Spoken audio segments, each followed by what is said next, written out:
십자가로 가는 그 길에서, 십자가로 가는 그 길에서라는 제목으로 하나님의 말씀을 증거하도록 하겠습니다. 오늘 1절에 있는 말씀 다 같이 한번 읽어보도록 하겠습니다. 1절입니다. 예수께서 이 말씀을 다 마치시고 제자들에게 이르시되. 자, 오늘 본문의 1절 말씀을 보니까 예수님이 이 말씀을 다 마치시고 제자들에게 이르셨다, 이런 말씀이 있습니다. 여러분, 예수님이 이 말씀을 다 마치셨다고 했는데 어떤 말씀을 다 마치셨습니까? 여러분, 이 말씀을 마쳤다는 말은 여러분 앞에 24장과 25장에 나오는 말씀의 내용을 다 마치심에라는 뜻으로 사용되고 있습니다. 여러분, 오늘 본문에 있는 이 24장과 25장에 나오는 말씀은요, 여러분 잘 아시는 말씀이죠. 여러분 큐티 하고 계시죠? 잘 하고 계시죠? 예, 24장과 25장에 어떤 말씀이 있습니까? 종말에 관한 그런 말씀을 예수님께서 우리에게 하셨습니다. 주님 오시는 날은 그날과 그때와 그 시를 알고 있다고 했습니까? 모른다고 했습니까? 모른다고 말씀하고 있죠. 그러면서 비유를 들잖아요. 선한 청지기와 악한 청지기, 그죠? 이게 악한 청지기인지 선한 청지기인지 그날과 그때를 아무도 모르니까 어떻게 해요? 청지기는 청지기로서의 사명을 잘 감당하라고 예수님께서 그래 말씀하시고요. 또 아무도 모르게 오시기 때문에 우리는 어떻게 해야 됩니까? 항상 준비를 하고 있어야 되죠.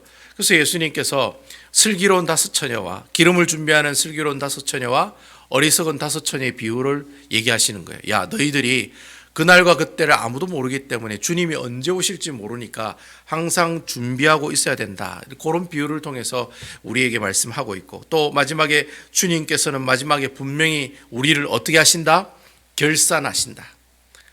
우리 원집사님이 얼마나 잘 살았는지 수지 계산하시는 거예요. 이분이 과연 이윤을 남기는 장사를 했는지 손해를 보는 장사를 했는지, 우리 민집사님이 하나님께서 기뻐하시는 삶을 많이 살았는지 아닌지 하나하나 어떻게 해요? 결산 보고 하겠다는. 그래서 여러분 어떤 비유가 나옵니까? 5달란트, 2달란트, 1달란트 준 사람들에게 주인이 그 돈을 주고 떠나갔다가 다시 돌아와가지고 다른 사람들 다 이윤 남겼는데 1달란트 가지고 있는 사람만, 주여 저는 이 돈이 너무나도 소중해서 내가 계속 가지고 있었습니다. 그러니까 주님께서 화를 내시면서 그 1달란트 뺏어가지고 5달란트 있는 사람한테 다시 갖다 줬다고 그러잖아요. 그래서 항상 마지막 때 하나님께서 우리를 어떻게 하신다? 결산 보고 하신다. 분명히 이 사람이 하나님께서 주신 상급이 뭔지 아닌지를 분명히 하나님께서 어떻게 해요? 보신다는 거예요. 그런 말씀을 그렇게 얘기하고 계시고, 마지막 어저께 말씀에는 뭐라고 얘기하셨습니까? 분명히 예수님께서 마지막 때 뭘 하시겠다? 심판을 내리겠다. 그래서 양과 염소에 관한 비유를 가지고 양은 오른편에 염소는 왼편에, 그래가 어떻게 해요? 왼편에 있는 사람들은 다 지옥불에 던져지고 오른편에 있는 사람들은 어떻게 해요? 다 하나님께서 예비한 하나님의 나라를 상급으로 주는. 그래서 여러분 어제 마지막 말씀에 그런 말씀이 있었어요. 마태복음 25장 46절에 보면 그들은 영벌에 의인들은 영생에. 그러니까 하나님의 말씀대로 순종하지 않은 사람들은 다 어떻게 해요? 하나님을 믿지 않은 사람들, 예수님을 믿지 않은 사람들을 다 영벌에, 지옥에 다 가고, 그리고 의인은 어디에? 바로 영생에 들어가리라. 그렇게 얘기하고 마치는 내용이 바로 무슨 내용이에요? 바로 어저께까지 24장 25장에 있는 이 말씀을 어떻게 해요? 다 마치시고 예수님께서 제자들에게 이르시되. 이제 제자들에게 지금 뭐라고 얘기하고 있습니까? 2절에 보면 이제 이런 내용들을 다 마치시고 난 다음에 예수님께서 이제 제자들에게 뭔가를 얘기하세요. 이 말씀이 굉장히 중요한 말씀이거든요. 오늘 이 큐티 본문 말씀이 2절 말씀이 정말 중요한 말씀, 최고로 중요한 말씀이에요. 자, 2절에 있는 말씀을 제가 한번 읽어보겠습니다. 너희가 아는 바 같이 이틀이 지나면 유월절이라 인자가 십자가에 못 박히기 위하여 팔리리라 하시더라. 여러분 마태복음을 잘 읽어보시면 이 마태복음에 예수님께서 죽으시고 다시 살아나겠다는 얘기를 총 몇 번 하세요? 이 말 하기 전까지 3번을 얘기하시거든요. 3번을 얘기하시고 지금 이 말 하시면 몇 번째 하시는 거냐면 4번째 이 말을 지금 하고 계시는 거예요. 내가 죽고 부활하리라. 그 얘기를 예수님께서 공생의 사역 가운데서 총 몇 번을 얘기하시느냐? 오늘 말씀까지 4번을 얘기하고 있다는 거예요. 그러니까 결국 예수님께서는 그 갈릴리 땅에서 유대 땅으로 거쳐가지고 여리고를 통해서 예루살렘으로 오셨어요. 예루살렘 성전문을 통과하시면서 어떻게 해요? 호산나 호산나 사람들이 다 어떻게 해요? 왕이 오셨다라고 다 환영회가 맞아 들으셨어요. 그리고 예수님께서 예루살렘 성전 안으로 들어오셨습니다. 여러분, 그 들어오시고 난 다음에 가시는 길은 어떤 길이죠? 앞으로 예수님께서 어디로 가시는 길이에요? 십자가를 향해서 가시는 길이 바로 예수님께서 가시는 길이라고 하는 거예요. 그 십자가로 가시는 그 길에 예수님께서 내가 죽고 부활하겠다는 얘기를 총 몇 번이나 하셨느냐? 오늘 얘기하는 것까지 4번을 그렇게 얘기하셨다는 거예요. 예수님께서 가시는 길은 사람들에게 고난을 받고 십자가에 못 박혀 죽으시고 그분이 다시 부활하시는 그날, 바로 그런 일이 있어야지만이 우리가 나중에 진정한 무엇이 됩니까? 하나님의 나라의 백성이 된다라고 하시는 거예요. 그래서 여러분, 주님께서 공생의 기간 동안에 간간히 중요한 순간 있을 때마다 예수님께서 말씀하셨어요. 내가 십자가에 곧 죽을 것이고 내가 다시 부활하실 거라고. 주님께서 3번을 통해서, 그리고 오늘 말씀까지 4번을 통해서 강조하시고 얘기하셨다는 거예요. 그런데 여러분, 안타깝게도 제자들이 이 말씀을 이해했습니까? 이해하지 못했습니까? 예수님께서 부활하기 전까지는 이해를 못했어요. 예수님께서 부활하시기 전까지 이 말씀을 들었는데도 이해하지 못했다는 거예요. 들었는데도 이해하지 못하니까, 여러분, 들었는데도 이해하지 못하니까 나타나는 현상이 있어요. 바로 오늘 그 예수님께서 십자가로 가는 그 길을 이해하지 못한 예수님의 아주 대표적인 제자 한 사람이 나온다라는 거예요. 바로 그 사람이 가룟 유다라는 거예요. 예수님 제자들 다 몰랐는데 그 모르는 것 가운데서도 최고로 두드러지게 난 도저히 예수님을 이해하지 못하겠다라고 하면서 행동으로 보여준 사람이 누구예요? 바로 가룟 유다였다라고 하는 거예요. 여러분, 가룟 유다는 추측해 보건대 왜 예수님을 따랐느냐? 따른 이유는 하나밖에 없어요. 이 가룟 유다는 뭘 좋아합니까? 뭐니 해도 머니가 좋다고 돈을 아주 좋아하는 사람이었습니다. 그래서 예수님을 따라갔던 그 이유는 그거였어요. 예수님께서 앞으로 왕으로 오셨잖아요.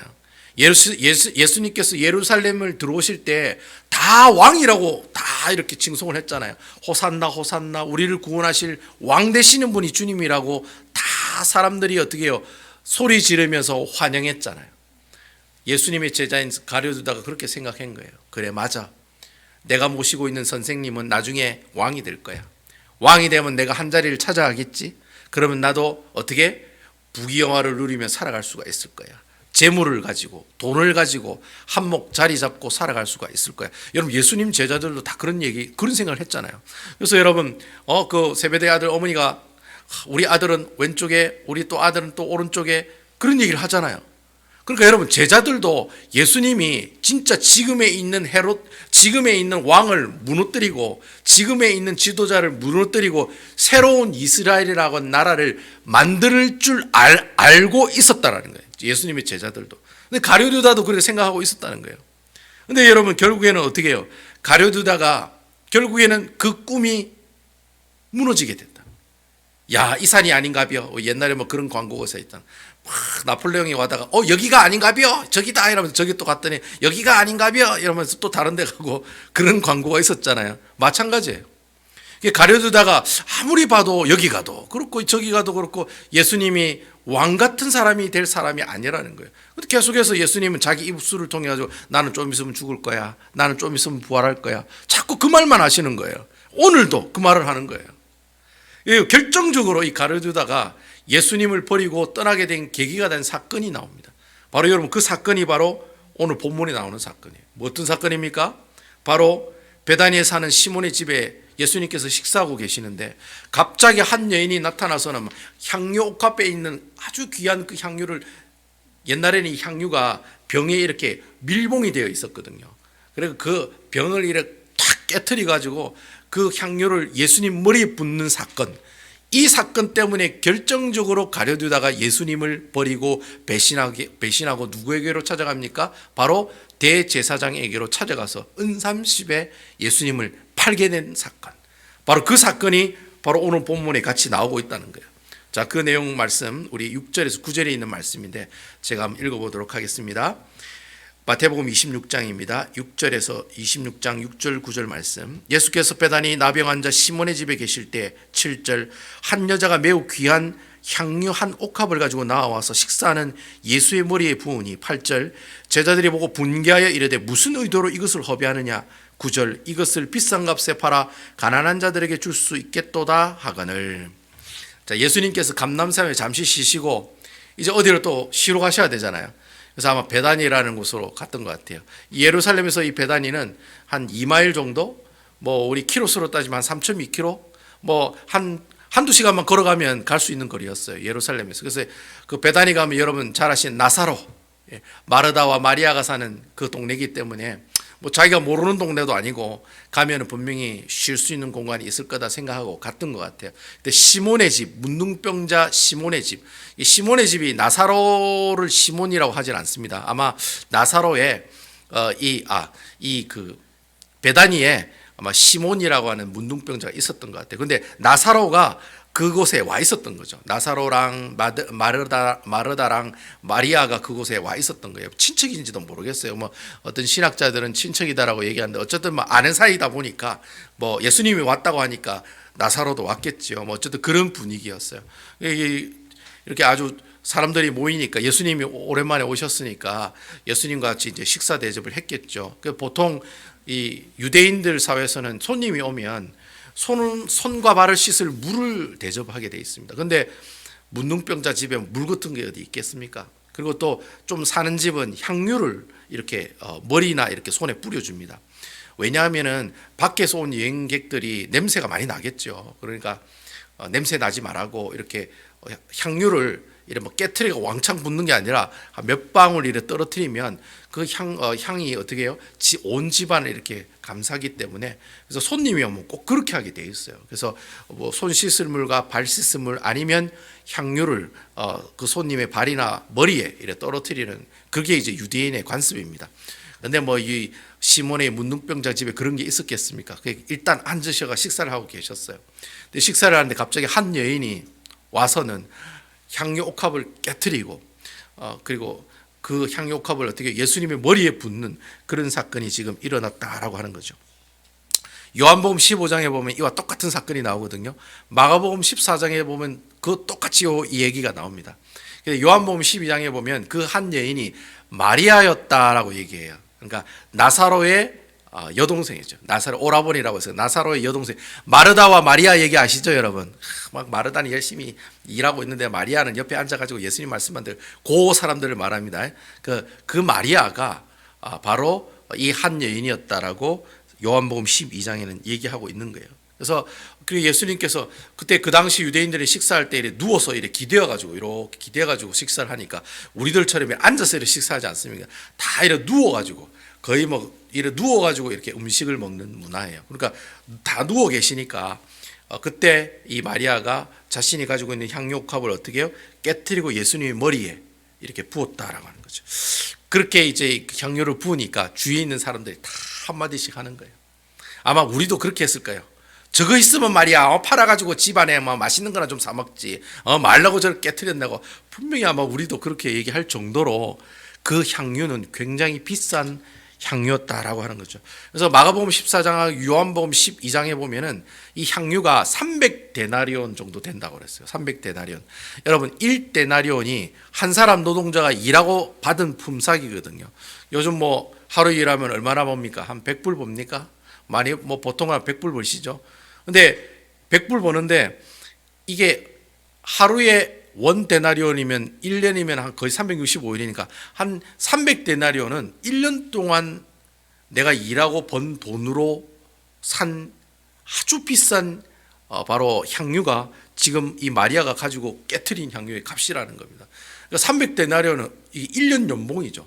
노동자의 1년 연봉치를 어떻게 해요? 그 순간 깨트리면서 없애버렸다는 거예요. 그러니까 주위에 있는 사람이 다 한마디씩 하는 거예요. 왜 그것이 그 비싼 향유를 그렇게 터뜨리가 팔았느냐? 그 옆에 있는 싼 거 터뜨리면 되지. 아니 그거 팔아가지고 불쌍한 사람들 나눠주면 되지. 다 맞는 말이거든요. 틀린 말이 아니거든요. 틀린 말이 아니잖아요. 맞는 말이잖아요. 그럼에도 불구하고 그런 얘기를 다 한마디씩 하더라는 거예요. 근데 여러분 재밌는 것은 요한복음에 보면 그 말을 주동한 사람이 있어요. 야, 이거 이렇게 비싼데 불쌍한 사람들에게 나눠주지 왜 이거 예수님한테 이렇게 한 사람에게만 이 향유를 다 부었냐고 그렇게 얘기하면서 주동한 사람이 있습니다. 그 주동한 사람 이름이 뭡니까? 요한복음 12장에는 가룟 유다라고 분명히 기록하고 있어요. 그러니까 여러분 그렇게 막 욕한 사람들, 주동한 사람들이 누구예요? 가룟 유다가 그렇게 주동을 했다는 겁니다. 어쨌든 가룟 유다가 그렇게 얘기하고 나니까 예수님께서 그 여인이 심히, 마리아가 심히 괴롭힘을 당하는 괴롭힘을 당하는 거죠. 괴롭힘을 당하는 모습을 보고 한마디 하십니다. 그 얘기가 이제 11절에서 13절 말씀이 나오는 거예요. 우리 11절과 13절에 있는 말씀 제가 한번 읽어보도록 하겠습니다. 11절입니다. 가난한 자들은 항상 너희와 함께 있거니와 나는 항상 함께 있지 아니하니라. 12절 이 여자가 내 몸에 이 향료를 부은 것은 내 장례를 위하여 함이니라. 13절 내가 진실로 너희에게 이르노니 온 천하가 어디선지 이 복음이 전파되는 곳에서는 이 여자가 행한 일도 말하여 그를 기억하리라 하시니라. 아멘. 저는 이 마리아가 예수님이 지금 죽으러 간다라고 하는 사실을 알고 있었다라고는 보지 않습니다. 예수님께서 내 장례를 위해서 부었다라고 하는데 이 마리아가 예수님이 좀 있으면 죽으러 갈 거야. 그러니까 내가 그 장례를 준비하는 뜻으로 이 향료값을 깨트려야지 하면서 탁 그를 깨트렸으면 얼마나 대단한 여인이겠습니까? 아마 그런 마음을 가지고 그런 행동을 했다면 두고 아마 칭찬받을 일이겠죠. 근데 개인적으로 볼 때는 그렇지는 않은 것 같아요. 왜냐하면 오늘 하나님의 말씀에 보면은 그렇다라고 얘기하는 성경 구절이 없어요. 그러면 마리아가 왜 향료값을 깨트렸느냐? 이유는 한 가지밖에 없어요. 여러분 그 오라버니 나사로가 죽었다가 살아나잖아요. 그죠? 여러분 요한복음에 보면 제가 나중에 요한복음을 한번 강의할 수 있는 기회가 있으면 할 건데 요한복음에 예수님이 일으킨 모든 기적의 역사 가운데도 최고의 클라이막스 기적이 뭐냐? 죽은 나사로가 살아나는 겁니다. 그래서 요한복음에 보면은 1장부터 11장까지 예수님께서 기적을 일으킨 사건이 쭉 나옵니다. 그 기적을 일으킨 사건의 첫 번째가 뭐예요? 물을 포도주로 만드는 기적이죠. 그거부터 시작해가지고 최고로 마지막에 예수님께서 기적을 일으킨 사건이 뭡니까? 죽은 나사로를 살린 사건이었습니다. 죽은 나사로를 살렸다는 말은 나중에 나도 이렇게 살아날 것이다라는 것을 보여준 사건이거든요. 예수님이 하나님의 아들이라는 것을 결정적으로 가르쳐주고 얘기해준 사건이 바로 죽은 나사로가 살아난 사건이었어요. 어마어마한 사건이에요. 여러분 이 세상에 죽은 사람 살렸다는 사람 아무도 없습니다.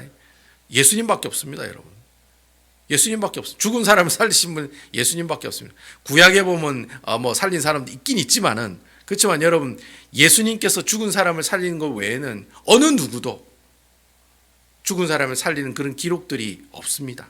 이 세상에 사는 사람들 중에서는 물론 구약 성경에는 몇 사람이 나오지만은 근데 여러분 중요한 것은 예수님께서 이 나사로를 살리셨을 때 마리아와 마르다가 어떤 마음이 들었을까요?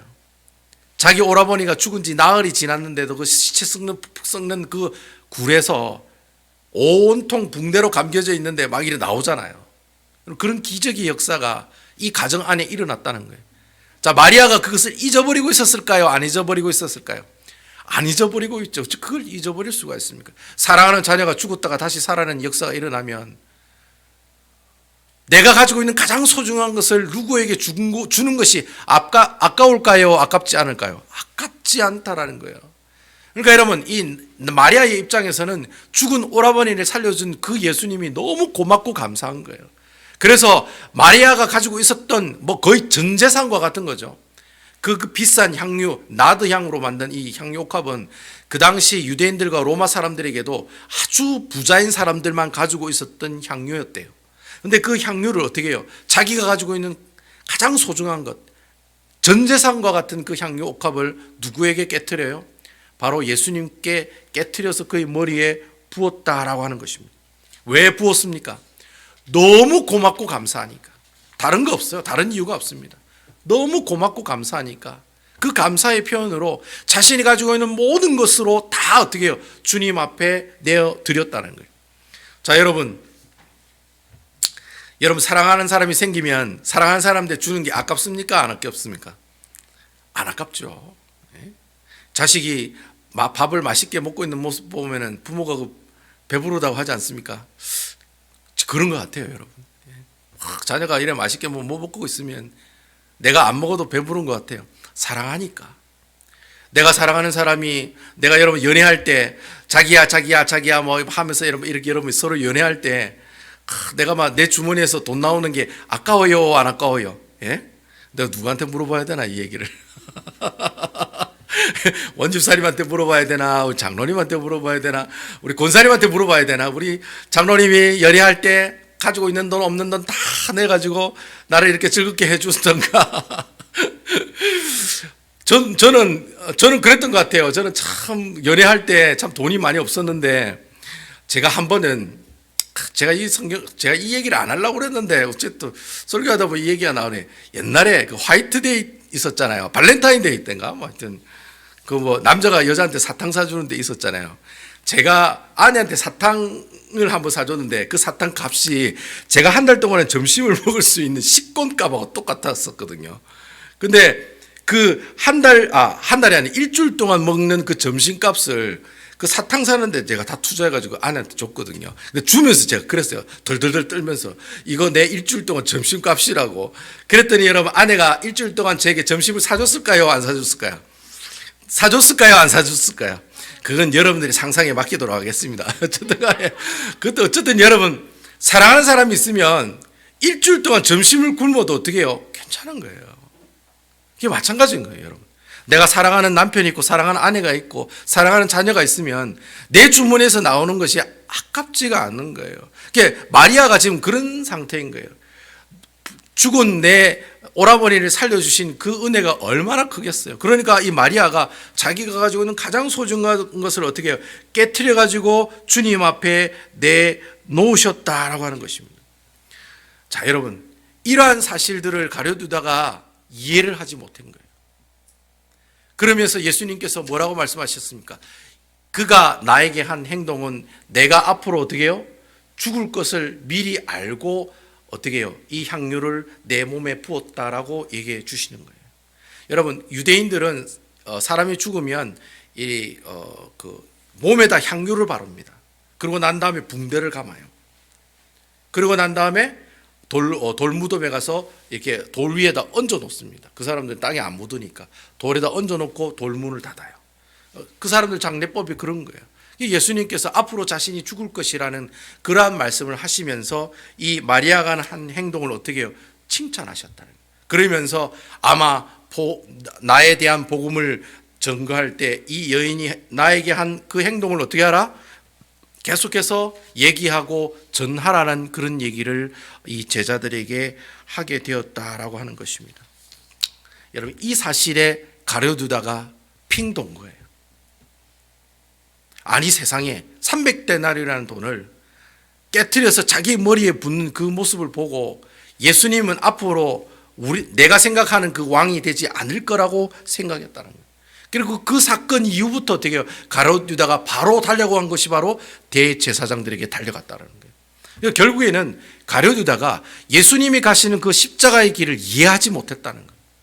예수님께서 십자가에 가셔서 십자가에 못 박혀 죽으시고 3일 만에 부활하셔야지만이 내가 하나님께서 주시는 그 놀라운 천국 백성이 되는 그 놀라운 시민권을 얻게 되는데, 그러면 나는 영원토록 변함없는 왕 되신 주님을 섬기는 천국 백성이 될 수가 있는데, 가려두다가 그 사실을 이해하지 못하고 깨닫지 못했다라고 하는 것입니다.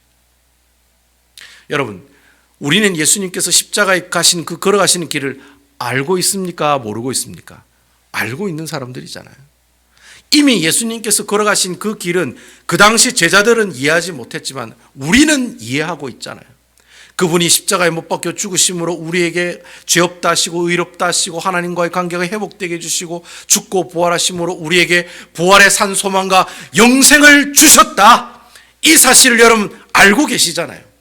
예수 그리스도의 구원의 은혜, 십자가의 구속의 은혜를 알고 계시잖아요. 자, 그렇다면 여러분 그 하나님의 놀라운 그 사랑을 알고 계시는데, 그러면 이 마리아처럼 이 마리아는 그것 때문에 하나님 앞에 자기의 모든 것을 드린 게 아니잖아요. 그냥 감사해서 드린 거잖아요.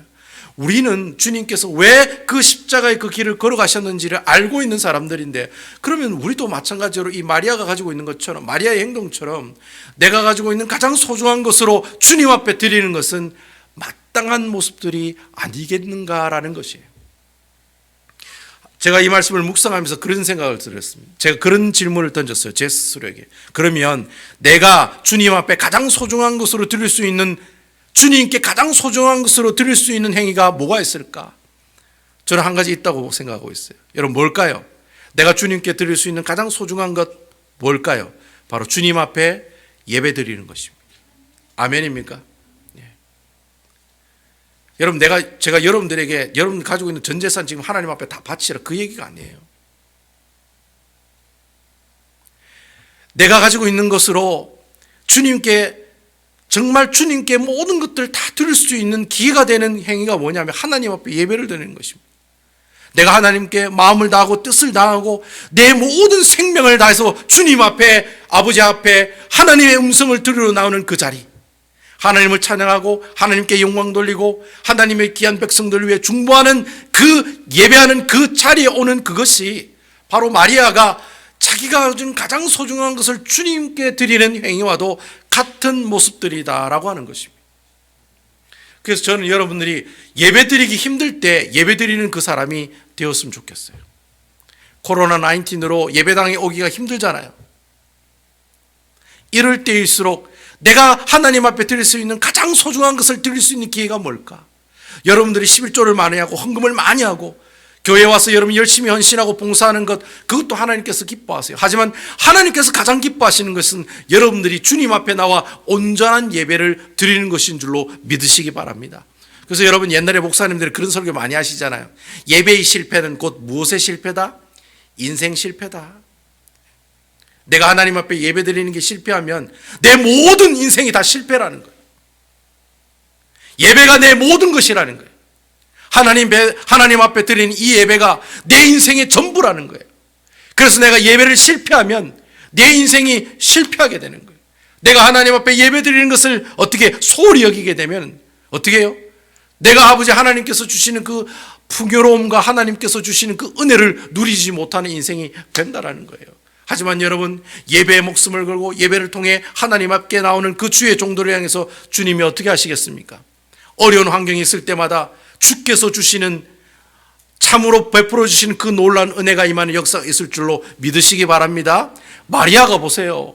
이 한 행동으로 나중에 여러분 제자들이 예수님께서 죽고 부활하시고 난 다음에 예수님의 그 십자가에 가신 그 길을 깨달았을 때 여러분 제자들이 어떤 반응을 보였습니까? 모든 제자들이 사도 요한을 빼고 다 순교하는 그런 역사가 나타났습니다. 주님께서 걸어가신 십자가의 길을 이해하고 깨닫는 사람들은 어떤 사람들이에요? 자신의 목숨을 던질 만큼, 자기가 가지고 있는 소중한 것을 주님께 다 드릴 만큼 아깝지 않은 그런 행동들을 그들이 보여주었다는 거예요. 저는 여러분들께서 참 어렵고 힘들 때일수록 예배드리는 일에 목숨을 거는 모습들이 되시기를 주님의 이름으로 축원을 드리겠습니다. 주님의 전전에 나오고 주님의 자리에 나올 때 그때 하나님의 은혜가 임하는 거예요. 그때 하나님의 은혜가 임하는 그 사람에게 하나님께서 어떤 역사를, 어떤 칭찬을 하십니까? 오늘 마리아가 주님으로부터 받은 그 칭찬, 하나님의 복음이 전해지는 곳에 너의 이름도 어떻게 하리라? 언급되고 전해지리라. 여러분, 아마 제자들이 이 사실을 나중에 복음을 증거하면서 여러분 이 사실을 생각했을까요? 생각하지 않았을까요? 생각했을 거예요. 그때 마리아가 300데나리온이나 되는 그 향유컵을 깨뜨린 이유를 알겠다. 내가 주님 앞에 주의 복음을 위해 내 목숨 바치는 것 아깝지가 않더라. 그때 그 여인이 300데나리온으로 하나님 앞 예수님의 머리에 향유를 부은 그 사실이 이제야 깨달아진다. 아마 분명히 그런 생각을 했을 거예요. 그래서 여러분, 복음을 증거할 때 이 여인의 이 아름다운 믿음의 모습들을 얘기했을까요? 얘기하지 않았을까요? 분명히 얘기했을 거예요. 주님이 얘기하라고 해서 얘기한 게 아니라 십자가의 길을 걸어가신 그 예수님의 사랑을 깨닫고 난 다음에는 그 얘기 생각이 나지 않고 하지 말라고 해서도 분명히 그 놀라운 사건들을 얘기했을 거라고요. 사랑하는 성도 여러분, 내가 가지고 있는 가장 소중한 것으로 주님께 드리는 여러분 되기를 주님의 이름으로 축원을 드립니다. 그것이 예배의 모습으로 나타남으로 하나님께 귀한 마리아의 칭찬이 여러분들의 칭찬이 되는 모습이 있기를 주님의 이름으로 축원을 드리겠습니다. 아무쪼록 여러분 어려울 때일수록 더 하나님 말씀을 가까이 하셔야 돼요. 어려울 때일수록 더 예배를 소중히 여기셔야 돼요. 어떻게 하면 예배를 나올 수 있을까? 어떻게 하면 기도를 드릴 수 있을까? 그 마음, 그 생각을 가지고 주님 앞에 나온다면 분명히 주님께서 부어주시는 하나님의 놀라운 은혜가 여러분들 가운데 넘치는 역사가 있을 줄로 믿습니다. 아무쪼록 이러한 놀라운 은혜가 여러분들에게 나타나는 모습이 있기를 주님의 이름으로 축원을 드리겠습니다.